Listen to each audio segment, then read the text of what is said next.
3절을 같이 한번 읽어보겠습니다. 또 내가 참고 내 이름을 위하여 견디고 게으르지 아니한 것을 아노라. 일곱 번째 칭찬은 에베소 교회는 또 내가 참고 내 이름을 위하여 견디고 참고 견디는 교회였어요. 여러분, 두 번째 칭찬이 뭐였습니까? 인내죠. 인내가 있었던 교회였는데 3절에 다시 한번 참음이 등장하고 있습니다. 여러분, 그러니까 에베소 교회는 인내해야 되고 참아야 되고 견뎌야 되는 생각보다 평화로운 곳이 아니었다라는 뜻이에요. 실제로 에베소 지역은 그리스인들이 생활하기에는 굉장히 많은 핍박이 있었던 곳이라고 합니다. 이단적인 사상들이 난무했고 그리스인들에게 적지 않은 고난이 많았던 곳, 에베소 지역. 이 지역의 에베소 성도들은 잘 인내했고 참았습니다. 결코 포기하지 않았던 거죠. 쭉 읽어보면 내가 참고 끝이 아니죠. 견디고 견딤의 교회였어요. 뭔가 이렇게 견딘다라는 건 좀 더 적극적인 표현이지 않습니까? 적극적으로 견디었다라는 거예요. 아무리 외부적인 환경이 나의 신앙을 자극하고 방해한다 하더라도 주님의 이름을 위하여, 복음을 위하여 참고 견뎠던 견딤의 교회가 에베소 교회였습니다. 요즘 세상은 견디는 걸 잘 못하죠. 견디는 걸 싫어해요. 고난지수가 많이 떨어져 있습니다. 이 고난지수라는 것은 고난을 견디는 힘을 이렇게 말하는 건데 삶의 무게를 잘 이겨내질 못해요. 이런 세태를 이미 성경 디모데후서에서는 기록을 해놓고 있죠. 말세에 고통하는 때가 이르리니 사람들이 무정하며 원통함을 풀지 아니하며 참소하며 절제하지 못하며 사나우며 선한 것을 좋아하지 아니하며 배반하며 팔며 자고하며 쾌락 사랑하는 것을 하나님 사랑하는 거나 더할 것이다. 말세에 그런다고 했는데 실제로 우리는 그런 시대에 살아가고 있습니다. 무정하고 원통함을 풀지 못하고 참소하고 절제하지 못하고 사나운 시대. 이게 아주 일반화가 된 것 같아요. 뉴스를 보신 적 있으십니까? 뉴스를 보면 뭐 완전히 스펙타클합니다. 뭐 사람들이 이렇게 사나 할 정도예요. 성경이 그대로 기록되어 있는 것 같아요. 얼마나 사나운지 자신이 기분이 안 좋다고 그냥 일면식도 없는 사람에게 요즘은 주먹을 휘두른 게 아니라 막 칼을 휘둘러 버리죠. 이런 뉴스가 굉장히 많아요. 자신의 성욕을 채우기 위해서 백주대한테 시도를 했다가 말을 안 들으니까 그냥 때려 죽여버립니다. 주차가 불편하니까 잘못됐으니까 차 좀 옮겨주세요. 전화했더니 내려와서 폭행을 해버려요. 이런 일들이 되게 많잖아요. 일반사에서도 이렇게 운전하다가 차선 한번 잘못 끼어들면 뭐 쌍라이트에 크락션에 아주 막 무서워 죽겠어요. 여러분, 누군가 내 앞에 무리하게 급격하게 막 차선을 꽉 들어와 버렸어요. 기분 나쁘죠? 그때 나도 모르게 본능적으로 팍 욕을 할 수도 있는데 욕하지 마세요. 그 욕을 누가 들어요? 나만 들어, 나만. 차 안에서 욕해봤자 그 욕을 누가 들어요? 나만 들어요, 나만. 그 더러운 욕을 나만 들어. 좋을 게 하나도 없습니다. 견디세요. 참으세요. 참음이 없는 시대.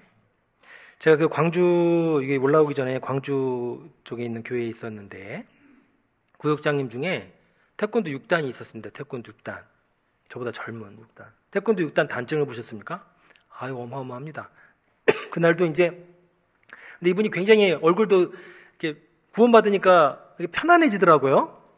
근데 그 구원받기 전에 누구나 사연이 있듯이 이분도 굉장히 이렇게 운동을 계속 할 정도로 굉장히 좀 안 좋은 그런 시절을 살았던 분이 구원을 받으니까 인생이 반한 거예요. 그리고 이제 계속 운동하면서 건강을 관리하고 있었는데 그날도 이제 운동하고 이렇게 집에 가는데 자기는 아무런 문제가 없었다고 생각을 한대요. 깜빡이 켜고 딱 이렇게 끼어들기를 했더니 뒤에 있는 차가 난리가 난 거예요. 끼어들었다고. 운전보복 같은 거죠. 막 쌍라이트를 켜고 크락션을 울리고 그래서 좀 미안해서 그냥 보통은 그때 어떻게 해요? 비상등 켜주죠. 비상등 깜빡깜빡 해주면 보통 끝나요. 야, 그런데도 계속 쫓아오더래요. 얘도 어떡하고 막 계속 불 땡기고 소리 막 빵빵대고 옆에 대더니 잘은 안 보이는데 뭐 삿대질하고 욕하는 것 같고 그걸 한참을 짜서 그러대요. 그러니까 이분이 슬슬 기분이 나빠지셔야겠습니다. 굉장히 기분이 안 좋아졌어요. 몇 킬로를 그렇게 따라오니까. 그러다가 신호등에 딱 섰어요. 신호등에 딱 섰더니 옆으로 객 대더래요. 근데 창문을 열더니 막 욕을 하고 그러는 것 같더래요. 그래서 이분이 거기서 화를 참지 못하고 창문을 내렸어요. 쫙 내린 다음에 그분을 딱 쳐다보면서 한마디 했대요. 뭐라고 했게요? 자신 있냐? 그랬대요. 네, 그분이 이게 인상을 좀 무섭거든요. 자신 있냐? 그랬더니 이분이 그걸 보고 막 도망가 버리더래요. 그 얘기를 저에게 해주면서 목사님 회개합니다. 그때 제가 창문을 내리고 죄송합니다 했어야 되는데 많이 참은 거예요. 그래도 그분은 몇 킬로를 참았으니까요. 그 순간 자기가 화를 냈다고. 여러분 겸손하게 사셔야 돼요. 세상에 숨은 고수가 너무 많아요. 잘못 걸리면 난처해집니다.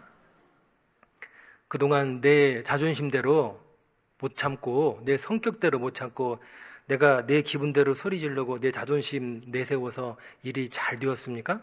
그래서 지금도 그렇게 하면 잘 될 거라는 자신 있으세요? 사람은 겸손해야 돼요. 항상 사람 앞에서 교회 앞에서 하나님이 다 보고 계십니다. 무엇보다 잘 참고 잘 견디면서 살아가야 돼요. 안타깝게도 교회 안에도 참음과 이 견딤이라는 것이 많이 약해진 것을 볼 때가 있습니다. 그러니까 성도들의 고난 지수도 많이 낮아진 것 같은 느낌이 들 때가 제법 많아요. 여러분 교회 안에서 상처를 받는 것은 매우 안타까운 일이죠. 그래서 교회 안에서는 상처를 주는 일도 그리고 상처를 받는 일도 없어야 되지만 요즘 대화를 자세히 살펴보면 이 상처라는 말이 너무너무 빈번하게 쓰입니다. 자그마한 말에도 상처를 받았고 자그마한 행동에도 상처를 받았고 그러다 보니 나 오늘 상처받았어라는 표현이 너무 흔해졌어요. 자연스러워졌죠? 자, 무슨 뜻입니까? 그만큼 우리들의 고난 지수가 낮아졌다는 뜻이에요. 그래서 상처받았다는 말을 너무 쉽게 하지 않았으면 좋겠습니다. 상처받았다라는 말은 생각보다 좋은 게 아니에요. 자기 연민에 빠지게 하고 신앙을 한없이 약하게 만들며 마귀가 타고 다닌다는 틈을 아주 자주 잘 만들어내는 게 바로 상처라는 단어예요. 여러분 무심코 던진 돌에 개구리가 맞아 죽는다는 말이 있죠. 속담이 있어요. 무슨 뜻이에요? 무심코 던진 말 한마디에 누군가는 큰 상처를 받는다는 뜻이죠. 그래서 말씀을 하실 때는 무심코 던진 말이 아니라 상대방을 생각하며 조심스럽게 해주는 그 위로의 말이어야 돼요. 그래서 정말 말을 잘 삼가야 되는 것은 분명한 사실이지만 이렇게 한번 생각해 보세요. 무심코 던진 돌이 거북이 등껍질에 딱 떨어지면 어떻게 될까요? 거북이가 그거 맞고 죽어요? 타격감 1도 없습니다. 자, 무슨 뜻이냐면 우리의 신앙이 견딤과 인내, 참음으로 좀 단단해져야 된다는 거예요. 단단한 신앙이 되어갈 때 우리는 상처라는 말로부터 많이 벗어날 수 있고 쉽게 그런 단어를 사용하지 않을 수 있다는 겁니다. 초대교회 성도들의 신앙의 상태를 가끔씩 보실 때가 있을 텐데 얼마나 환경이 어려웠습니까? 하지만 그들은 잘 참고 잘 견뎠습니다. 그 당시 환경에 비해서는 비교할 수 없을 정도로 우리는 좋은 신앙의 환경 속에서 오늘도 살아가요. 그런데 어찌된 일인지 우리의 신앙의 견딤은 많이 약해져 있습니다. 핍박이 심할 때는 견딘도 강했는데 핍박의 제약적인 요소가 사라지자 오히려 신기하게 견딤의 강도도 약해졌어요. 여러분들도 나의 달려갈 길을 완주하고 싶죠? 나의 믿음의 길을 하나님 앞까지 완성해 두고 싶으실 겁니다.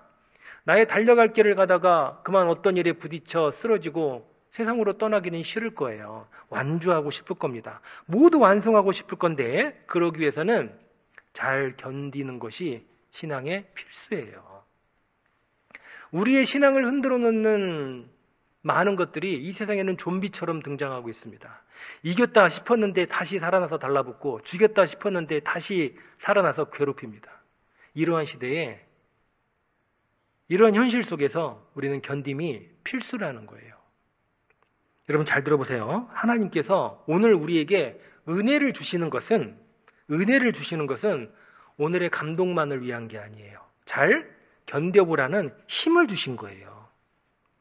믿음이 없을 때는 인생의 어둠이 확 다가오면 그 어둠 속에 쓰러져서 때로는 온갖 나쁜 생각 다 하며 인간성마저 말살한 채 거친 말과 거친 행동으로 인생의 시간들을 흘려보냈습니다. 그런데 이제는 구원을 받고 주님에 대한 믿음이 생기니 어려움이 찾아오면 오히려 그리스도인들은 하나님을 의지하고 신기한 건 고난 속에서 주를 찬송합니다. 이것이 하나님으로부터 은혜 받은 신앙인의 모습이며 이게 신앙의 견딤이고 은혜의 힘이에요. 은혜를 왜 주셨습니까? 오늘을 잘 살아보라는 에너지가 거기에 들어있는 거예요. 여러분, 청교도 명언 중에 일생을 진리를 따라 살아간 성도의 얼굴에는 악마의 손톱자국이 가득하다라는 말이 있어요. 얼마나 악마가 괴롭혔겠어요. 그 신앙을 떨어뜨리기 위해서 악마가 얼마나 괴롭혔겠어요. 근데 끝까지 참은 겁니다. 그러니까 그 얼굴에는 악마의 손톱자국이 가득한 거예요. 어떻습니까? 여러분들의 얼굴에는 악마의 손톱자국이 가득합니까? 참고 견디어 결국 신앙의 경주를 완성한 그리스도인들의 아랫입술에는 이빨자국이 선명해요. 왜 그럴까요? 아랫입술을 꽉 깨물면서 그날을 참고 견뎠기 때문에 그래요. 여러분, 이런 신앙의 흔적들은 한두 번 참는다고 새겨지는 흔적들이 아닙니다. 어떻게 여러분들의 아랫입술에는 신앙의 이빨자국이 선명하게 남아있을 것 같습니까? 힘들면 원망하고 비난하고 할 말 다 해버리고 속아지 낼 것 다 내버린다고 해서 생겨날 신앙의 흔적들이 결코 아니라는 겁니다. 욥기서에 보면 그들이 바람 앞에 범불같이 폭풍에 밀려가는 겨같이 되었다라는 말씀이 있는데 그 말씀처럼 바람의 건불처럼 폭풍 속에 날리는 겨처럼 바람에 흔들리는 갈대처럼 세상이 미는 대로 밀리고 욕심이 끄는 대로 끌리고 여러분 그렇게 살아가서는 안 돼요. 우리는 견뎌야 합니다. 견딤의 기쁨을 여러분들은 경험하셔야 돼요. 한 송이 국화꽃을 피우기 위해 봄부터 서쪽새가 그렇게 울었고 한 송이 국화꽃을 피우기 위해 천둥은 목구름 속에서 그렇게 울었던 이유는 그러한 견딤을 통해서 결국 국화의 아름다운 향기가 터져나오기 때문에 그렇습니다. 자연의 법칙이 이러하거늘 하물며 신앙의 길을 가는 우리들이 주님을 의지하고 참아낼 때 내 몸속에서도 그리스도의 향기가 터져나오는 거예요. 견딤이 없으면 향기는 나타나지 않습니다. 갈라디아서 하나 찾겠습니다. 갈라디아서 6장 17절. 갈라디아서 6장 17절 같이 읽어보겠습니다. 이후로는 누구든지 나를 괴롭게 말라. 내가 내 몸에 예수의 흔적을 가졌노라. 사도 바울은 지금 자기 몸에 예수의 흔적이 있다라고 이야기하고 있죠. 여기서 흔적이란 사실 노예의 소유권을 표시하기 위해 노예의 몸에 찍는 낙인을 가리킬 때 주로 사용되는 그 원어적인 뜻이 있어요. 자, 그만큼 사도 바울의 몸에는 복음을 전하다가 입은 실질적인 고난의 흔적들이 있다라는 뜻이에요. 원어에 보면 이게 복수용으로 쓰였습니다. 그런 일들이 자주 있었고 그런 흔적들이 많다라는 뜻이죠. 주님의 복음을 전하기 위해 몸에 새길 수밖에 없었던 신앙의 흔적들이 사도 바울 몸에도 많았습니다. 사도 바울 얼굴에도 악마의 손톱자국이 가득했고 그리고 그런 흔적은 바로 이분이 예수 그리스도의 사람임을 증명하고 있는 거예요. 예수님도 몸에 견딤과 참음의 자국들이 많았고 사도 바울도 몸에 참고 견딤의 흔적들이 있었듯이 우리 그리스도인들도 참고 견딘 예수의 흔적을 새기면서 살아가는 겁니다. 그래서 우리가 신앙생활을 하면서 어려움이 찾아오거들랑 그 시간이 바로 내 아랫입술을 깎 깨물어야 될 시간이지 교회를 멀리하고 말씀을 등지해야 될 기회가 아니라는 거예요. 우리 그리스도인들은 살아가면서 나에게 허락된 어려움을 잘 견뎌야겠구나 그런 각오 자체가 필요한 사람들입니다. 우리 그리스도인들은 내 얼굴에 악마의 손톱자국을 새기고 내 아랫입술에 신앙의 이빨자국을 새기며 살아가는 사람이라는 것을 우리는 결코 잊어서는 안 되는 거예요. 그 신앙의 흔적을 하나님이 보셨을 때 얼마나 아름답겠습니까? 그래서 에베소 교회를 주님은 칭찬할 수밖에 없었던 겁니다. 네가 인내하였고 참았으며 견디었다. 그것이 다름 아닌 누구를 위하여? 내 이름을 위하여 그리했다. 그래서 이렇게 칭찬을 받을 수밖에 없었습니다.